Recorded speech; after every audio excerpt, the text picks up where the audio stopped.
Hello mga person ko, magandang buhay, and this is my another vlog. Enjoy watching mo!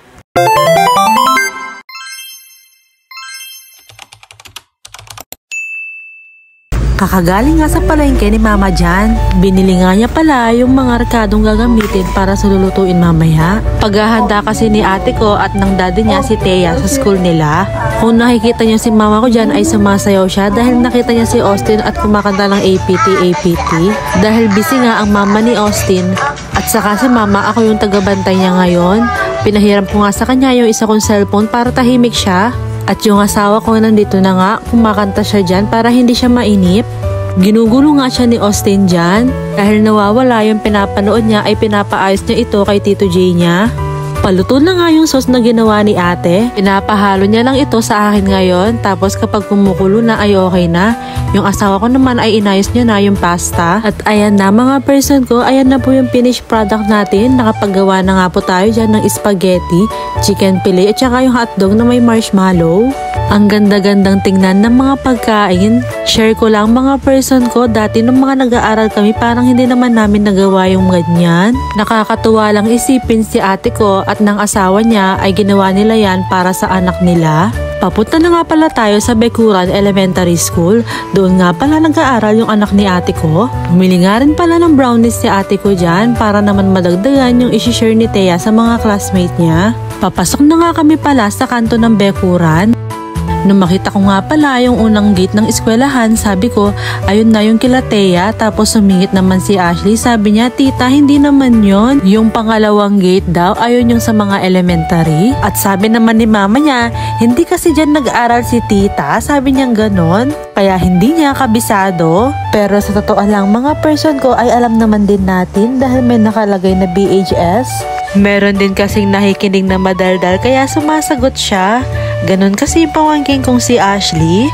Hindi na nga namin sinama si Austin sa pagpunta dito dahil sa pag-uwi nila ay mauunan na kami at hindi na namin sila maihahatid dahil may pasok pa kami. Buti na lang din tulog si Austin kaya hindi talaga namin siya isasama. Ayan na nga pala yung isi-share ni Thea sa mga classmate niya. Merong spaghetti, chicken fillet, hotdog na may marshmallow, brownies at saka yung juice. Simple man or bongga sa tingin ng ibang tao, nila mami ni Thea at daddy niya ay malaking bagay yan.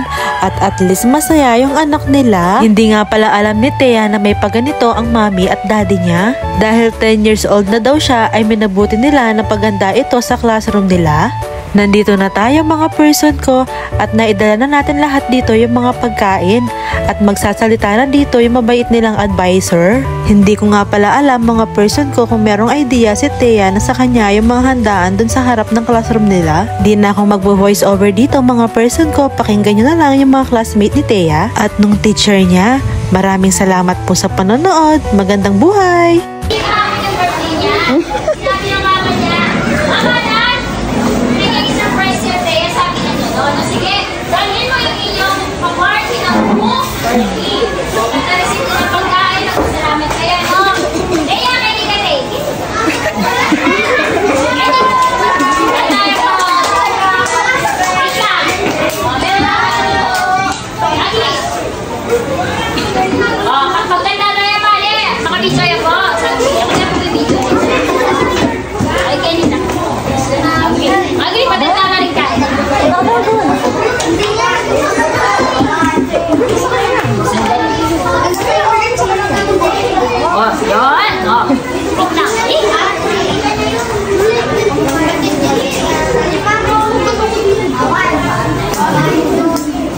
Oh, ready?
Beba, baliktad. Yan. Akala ko na ni Lucy dyan. 1, 2.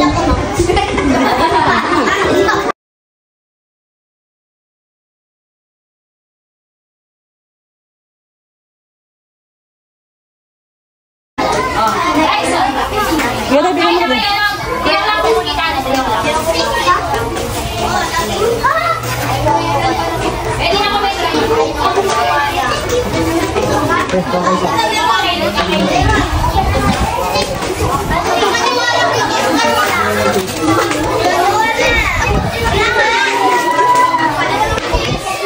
Bea.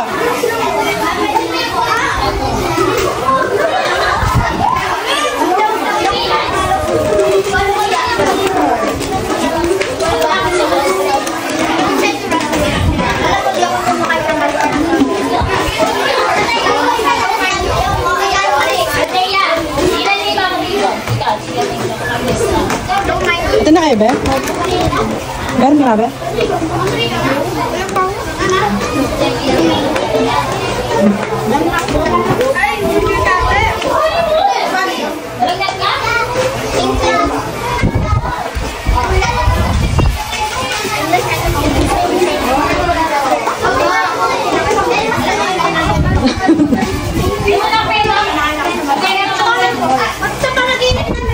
Abe. May nakaupo ba ito?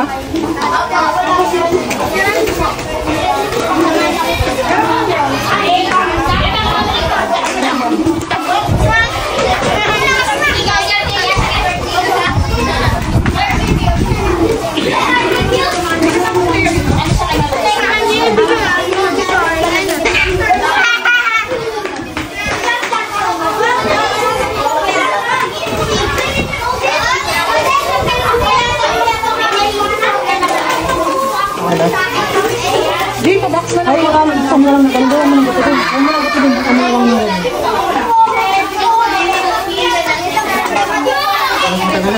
Gusto ka ba? Siyempre, kapatusok mo yung ano dyan.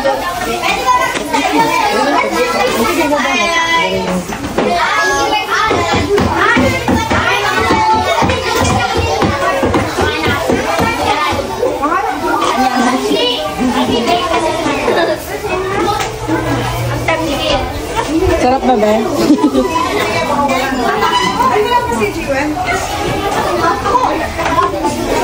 Eh, baka gusto mong mag-message kay Teya. Happy birthday! Ano, Be? Happy birthday! Ano, Be? Message ka, Be? Bawal. Ha? Bawal ako sa labang cell. Ah, gano'n. Kami din. Ay, gano'n. Batiin mo si Teya, Be, oh. Happy birthday. Go, Be.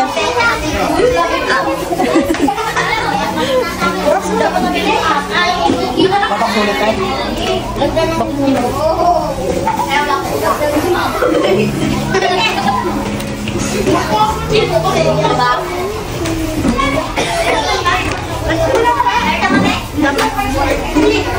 Okay na, natin patayin ko na natin.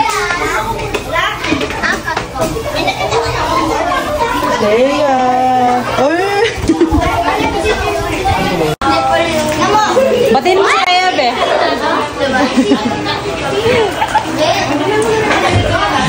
Batiin mo si Teya, Be. Ikaw, batiin mo si Teya. Ikaw, Be, nasa labas ka kanina. Batiin mo.